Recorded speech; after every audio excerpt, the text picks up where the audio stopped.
Hello friends, and welcome back to my channel. So happy new year. It is 2025 and I don't know about you, but I'm already started to think about my garden.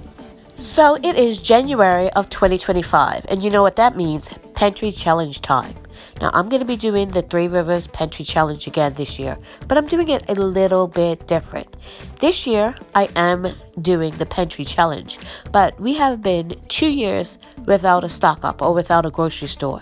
So I am actually going to be stocking my pantry, but I'm not going to be using whatever I stock in the next couple of months. So I'm going to be stocking on this pantry challenge, but what I have in my house now, I'm going to be using on the pantry challenge, if that makes sense. So for the first week, it's going to be a shorter week because I wanted to end on the weekends. It's easier for me than through the week. So the first week is going to be just a few days, and then the next week will be a full week. So this is a week 1 of the Three Rivers Pantry Challenge. So it's January 1st, 2025, and I thought we would start the new year off with a great traditional Bermudian breakfast of codfish and potatoes. Now this is usually served on Sundays, but I thought I would make an exception and do it for the first day of the year because I only make it maybe 2 times a year, maybe, if that. So this is all the sides, all the fixings. There's banana, hard-boiled eggs, avocado, turco meal, the sauce, and of course potatoes and codfish. So now that breakfast is out of the way, I'm turning to my fridge to clean out the leftovers from Christmas. Now typically whatever meat we had at Christmas or Thanksgiving, the following week we would do a soup out of it, and out of the bone I would make broth. So that's what I'm going to do with this ham, probably, because we had ham as well as chicken. I made a cassava pie with chicken in it, so I'm not sure exactly which one I'm going to use for the soup today. So it has been decided, since everyone is a little tired of ham, then I'm going to actually freeze this bone and use it and make a broth later on with it. And I'm going to actually make the broth out of the chicken. And then what I'm going to do with the actual drippings and the meat that came off that was left on the bone, I'm going to probably put it in my fridge and use it later on this week.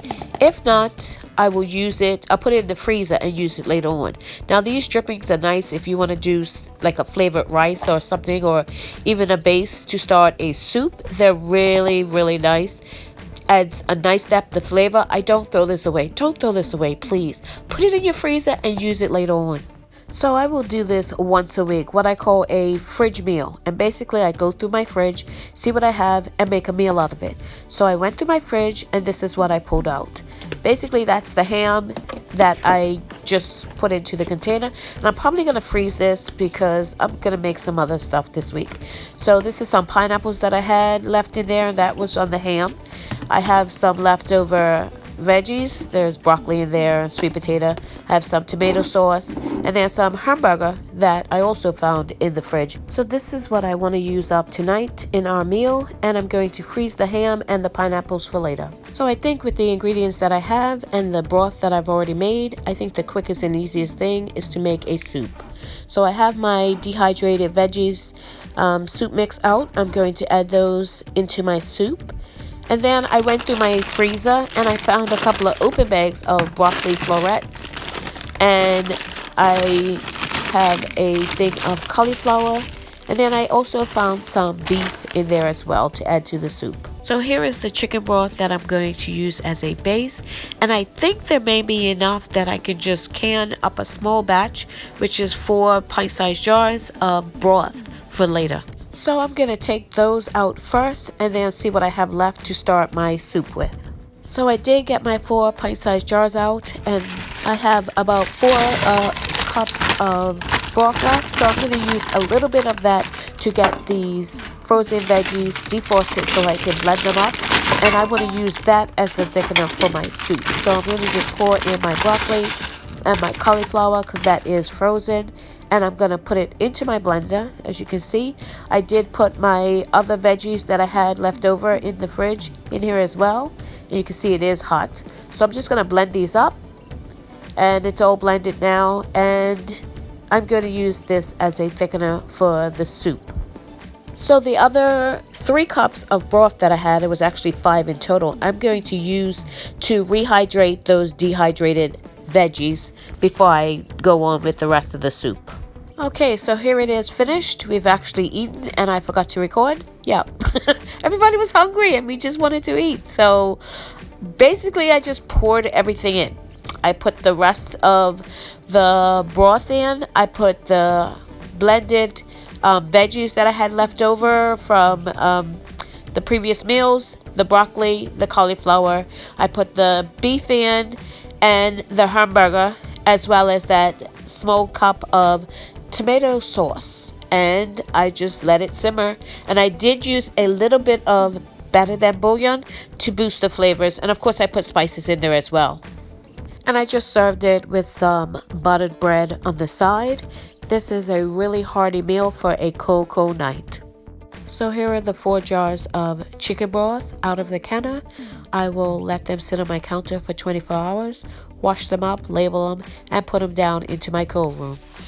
So this night I just did a 1-pot meal. This is rice, meat, in this case it's beef, tomatoes. I've done this with pasta, chicken. It's so many varieties, so versatile.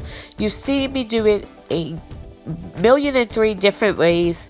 It's just a quick, easy meal that I can get on the table in literally the time it takes to cook the rice. And everything else is done by the time the rice is cooked. So this night we had pizza. I like to do the smaller ones so everybody can have exactly what they want. There's no, I don't want this, I don't want that. You put exactly what you want on your pizza and that's your pizza. And I like these little artisan breads from Oldies that I get sometimes. And it just makes it quick and easy. Yes, I do make my own pizza crust, but when I don't have any available and I want just a quick, easy meal, this comes to mind, pizza. It's a crowd favorite in my household, so everybody likes pizza, so I can get everybody individually done in the oven and it's done. And this night was a pizza night. This one happens to be mine, and what I did was grated a little bit of the garlic scapes that I did from last year's garden. I actually froze it in some olive oil and I just grated a little bit on the top, and oh my goodness, I will never go back to just plain cheese pizza ever again. It was so delicious. So if you have a chance to try it, try it. Thank you so much for watching. Let's make 2025 better than 2024 was. God bless, and remember, stay safe and keep prepping.